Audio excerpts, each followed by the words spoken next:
Hello दोस्तों, आज की कहानी है सास ननद पसीने बहाएं, बहू रानी आराम फरमाएं।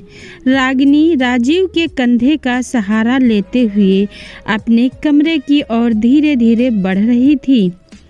रागिनी की चिंता स्वाभाविक थी। पैर में मोच के बाद वो सीधी भी चल नहीं पा रही थी। दर्द भूलकर उसके दिमाग में सिर्फ आने वाले दिन के काम घूम रहे थे। तुझे भी भगवान आज का दिन ही मिला था मुझे चोट देने को। दीदी भी कल आ रही हैं, मम्मी जी, और उन्हें यही लगेगा काम ना करना पड़े, इसीलिए महारानी बहाना लेकर बैठ गईं। राजीव मैडम क्या मन ही मन घबरा रही? दूसरा पैर तो सही है, उस पर भी जोर डालो। सारा का सारा वजन मेरे कमज़ोर कंधे पर डाल दिया।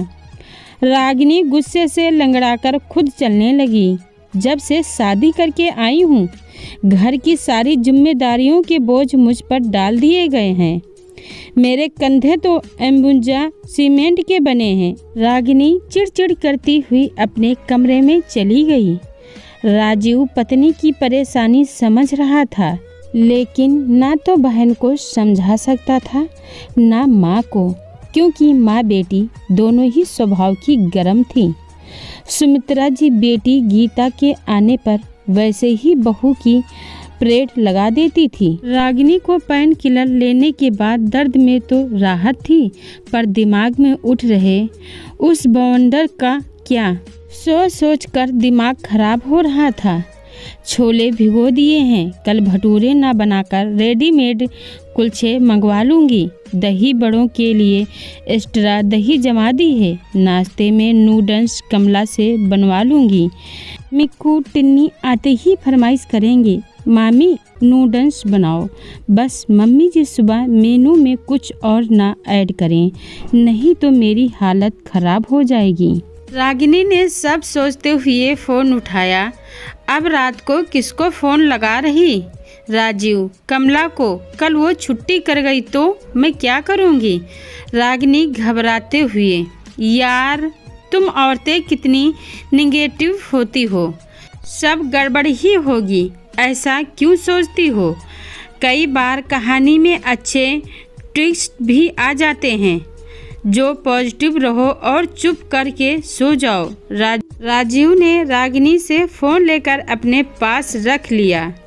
बस जिसका डर था वही हुआ। रागिनी को ज़्यादा सोचने से नींद देर से आई। अलार्म बजता रहा, उसने सुना ही नहीं। राजीव को आईने के आगे तैयार होता देख, हे भगवान कितना टाइम हो रहा, आपने मुझे उठाया क्यों नहीं? रागिनी झटके से उठी, पैर जमीन पर रखते ही चीख निकल गई। उई माँ! राजीव इसीलिए नहीं उठाया, सोचा जितना आराम करो उतना अच्छा है। ससुराल में आराम नहीं, आराम हराम होता है। रागिनी ने उठने की कोशिश करते हुए कहा।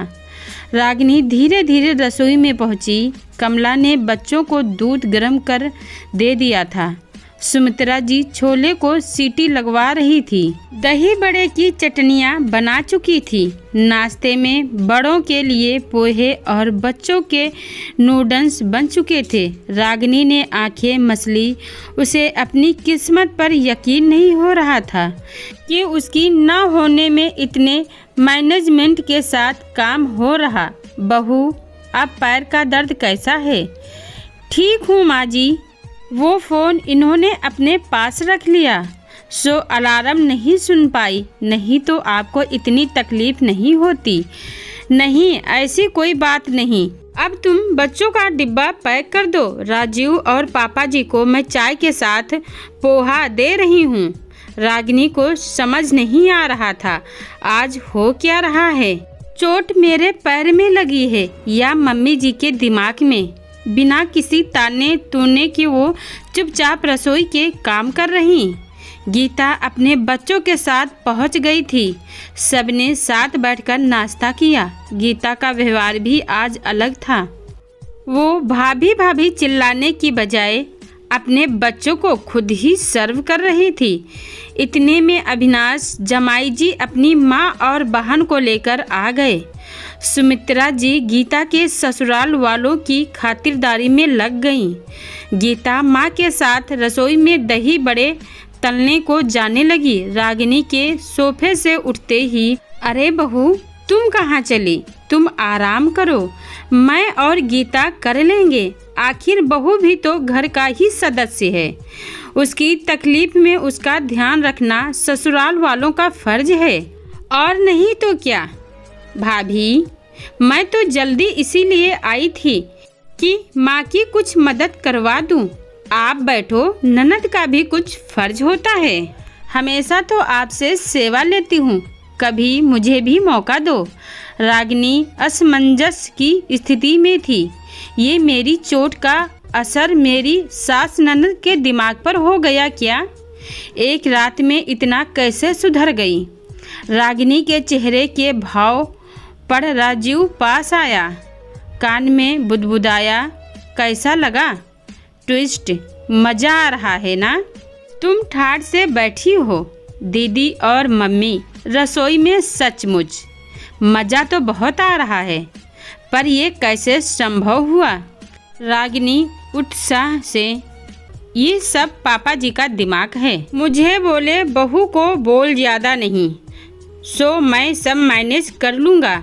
उन्होंने अविनाश जी को फ़ोन कर दिया कि बहन की सगाई की अंगूठी की शॉपिंग में मेरे जानकार से करवा दूंगा। अच्छा डिस्काउंट भी मिल जाएगा। आप बहन और समधन जी को यहाँ ले आइए। जलपान के बाद मैं आपको पापा जी जानते थे।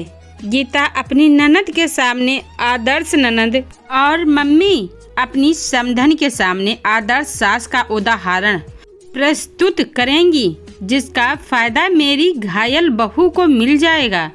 ओह, पापा जी बड़े पहुँचे हुए खिलाड़ी निकले। समझ आया मुझे ये ट्विस्ट। अब पहुँचे हुए खिलाड़ी नहीं, बहू इसे अनुभवी खिलाड़ी कहते हैं। ससुर जी ने राजीव रागिनी के पास आकर कहा, जहाँ एक तरफ सुमित्रा जी गीता रसोई में पसीना बहा रहे, वहीं राजीव रागिनी पापा जी अविनाश की फैमिली के साथ शादी ब्याह की शॉपिंग की बात करने लगे। धन्यवाद दोस्तों। कई बार ज़िंदगी में हम कई बातें की ज़रूरत से ज़्यादा टेंशन ले लेते हैं, जबकि वो आसानी से सुलझ जाती हैं। आशा करती हूँ छोटी सी कहानी आपको अच्छी लगी होगी। कहानी पसंद आई हो तो वीडियो को लाइक शेयर करें, चैनल को सब्सक्राइब करें। वीडियो को पूरा देखने के लिए बहुत बहुत धन्यवाद दोस्तों।